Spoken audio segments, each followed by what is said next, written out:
I'm in that weird part of my painting journey where I'm not completely ignorant on the craft itself, but I still am learning new techniques every day that I feel are basic. Things like glazing or dry brushing or wet blending are techniques that I've only ever tried maybe once. And my painting setup still reflects that. It's still a relatively new painter's area. I still have a lot of beginning equipment. I don't even have sable brushes yet. So I'm still looking for products that are going to be helpful for a beginner painter as they progress through their journey.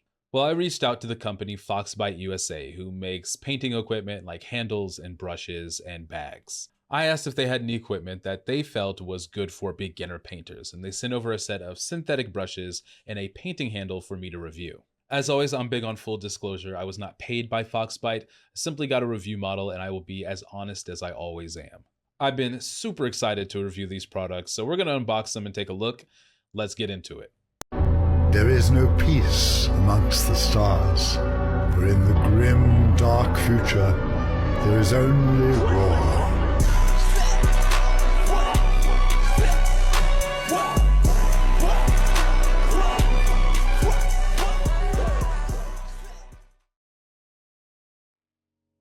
All right, so we have the two packages here, the handle in this bag, and then we have the synthetic brushes over here, the 7 deadly sins.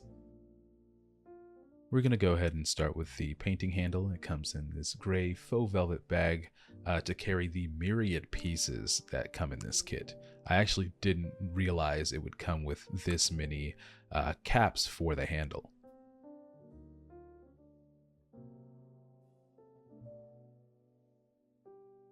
Let's skip to laying out all the pieces here and taking out the handle itself. Now the painting handle has a great weight to it. It's made out of a very smooth black walnut wood. There's a Foxbite logo right there, and the wonderful thing about this is that it has rotating platforms, one on each end. And I feel like that should be kind of a standard thing that comes on any painting handle nowadays. So we're going to go ahead and put on the stability bar that also comes with this.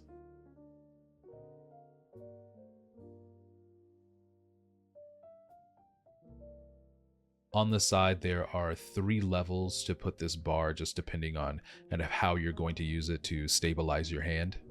I got it in on the middle rung there, and you can see kind of where my hand would be when painting and where a miniature might sit. It also comes with this anchoring sticker that you can place on any surface, just so you don't tip over your painting handle. The kit comes with 8 platforms in total. I really like these big ones here, the circular and hexagonal ones, and then there are 2 that come on the handle itself. I'm going to go ahead and switch out this small one for the large hexagonal one. I've never used a painting handle that had a platform with this wide of a base, so I'm interested to see how that's going to work. The circular one is nice too, and I can kind of see myself even using that to stabilize my hand when working. It also comes with this tack here so you can stick any miniatures to the platforms themselves. Alright, let's do a little bit of a comparison here. I have the 3 painting handles I use normally and the Foxbite one here. So obviously it is a lot bigger than the other 3. It's even taller than the Redgrass Games one with a miniature on it. It feels really good in my hand. I have bigger hands, and this one fits me way better than the other ones do. Here is the Citadel color one, the one we've all bought regretfully. It is not the best for the price point that it's at. It doesn't even rotate. It doesn't have any type of mechanism on top for it to do that. And the shape is always weird in my hand. It does have clamps, which I do like over sticky tack, but it does hinder you in what minis you can put on it. The Redgrass Games one is good. I like the way it's shaped, but it is a little small for my hands. And I've used the rotating top platform in a bunch of different ways. I've used sticky tack. Right now I have this cork on here that's super glued. It's been my daily driver for the past 2 or 3 months now, and I've really enjoyed it. Again, it's just a little too small for me though. Then we have the janky subassembly holder I made myself out of a piece of wood I found, a broken drill bit, and some hot glue.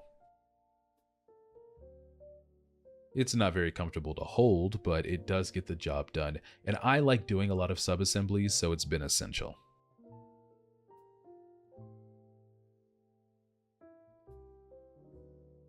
Alright, let's do a quick wrap.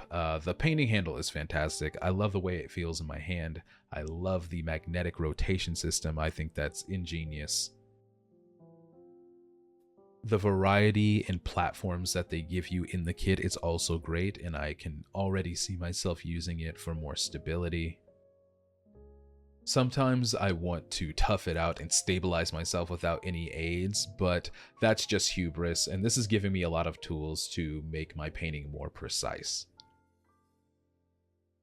I do have a couple of concerns about this stabilization bar, however.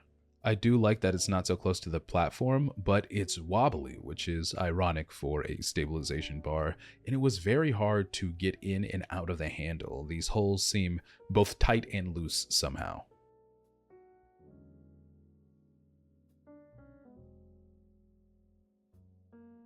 My favorite part, however, is the platforms. I love that they are also made out of the walnut wood. They look like little display plinths, and they go on and off the handle super easily. All right, it is time to take a look at some brushes. This is the 7 Deadly Sin set from Foxbite, and each one of the brushes is named after a sin. One of the 7 deadly ones. Greed, pride, lust, you get the gist. These are synthetic brushes. It comes with 5 detail ones and 2 dry brushes.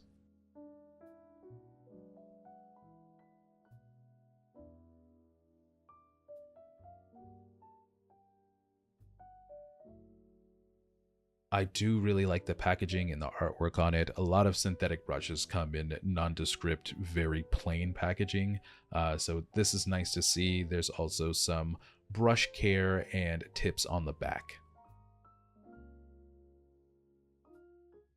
They're all lined up and out of the package, so let's take a closer look. I love the length of the brushes. They're a deep red-brown with a green tip. Let's take a look at the bristles. They're stiff, obviously. It's a brand new brush, but they do have a really nice tip, so we'll see if that kind of holds up after several paint sessions.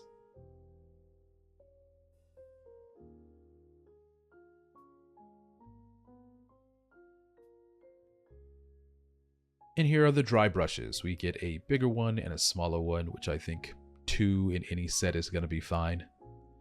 The bristles feel nice, but they do feel kind of loose. I'm also glad that they didn't make the handle as long as the detail brushes. You can't just judge a brush off of look and feel, you have to use it. So I have a HoodGuard here that I've primed. This was one of the free minutes of the month, maybe 3-4 months ago. And we are going to be painting his back hair today. We're going to be using a few brushes for this, including this 000 one called Pride, and then we're going to be using a dry brush, the Gluttony one.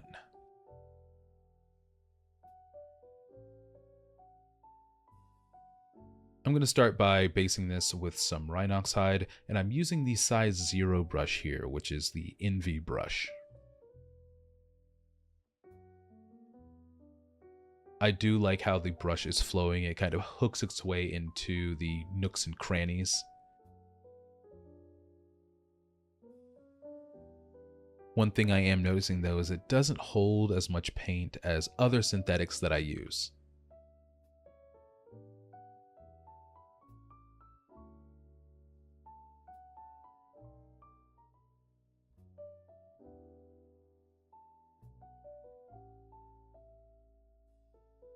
Coverage is decent, though I have had to go back to a couple of places where I thought I had gotten paint and touched them up.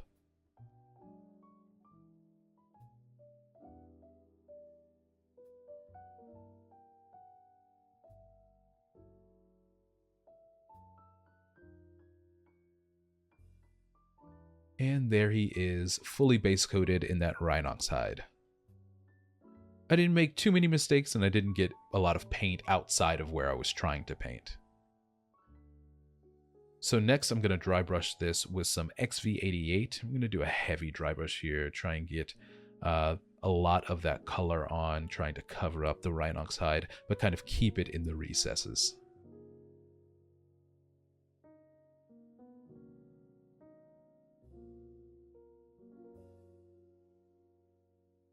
That worked out well. The coverage is really good. We're going to go ahead and highlight with some Ushapti bone using the same dry brush.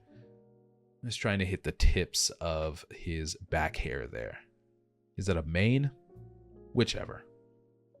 He's looking good, but I do want to punch up those highlights. I want his hair looking more dirty blonde than brown. So I'm going to take some Ushapti bone on the 000 Pride brush and just highlight each individual tuft. I do like this smaller brush. For some reason, it holds more paint for a brush of its size than other ones that I have, which is just a weird contrast.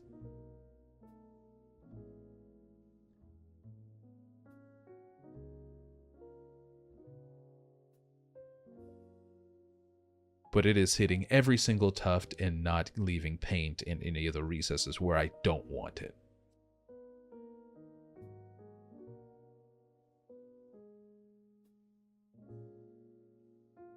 And this is our final product.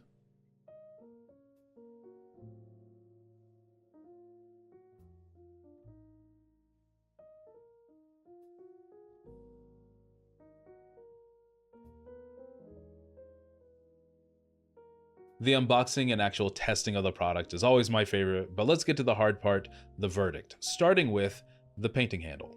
This, I can already tell, is going to be my new daily driver when it comes to painting handles.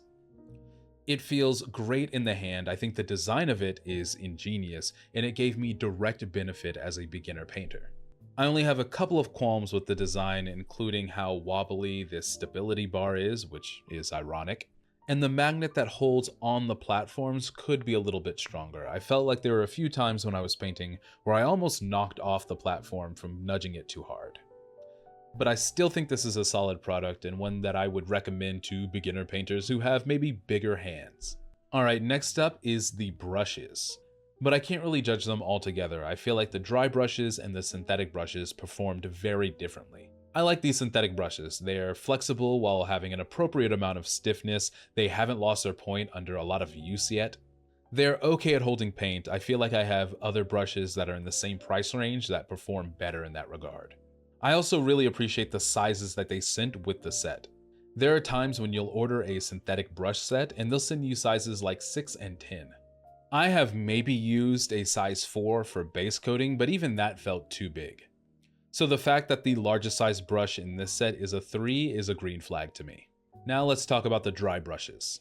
Even after an initial rinse of the bristles, there were a lot coming off in that first usage. And maybe after 2 or 3 sessions, they were only good as texture brushes. Part of this could be my inexperience. I've only dry brushed a few times and I could be misusing the brush. But we're also here to judge the products on how good they are for beginners. So possibly for a more heavy-handed beginner like myself, use a sturdier makeup brush rather than one of these dry brushes. Overall, if you're looking for a workhorse brush as a beginner, I can definitely recommend the synthetics from Foxbite. Thank you guys always for watching. I hope this video was helpful for any beginners out there who are kind of confused looking at the painting equipment marketplace. Leave any questions in the comments below and leave any companies or products you'd want me to review in the future in the comments as well.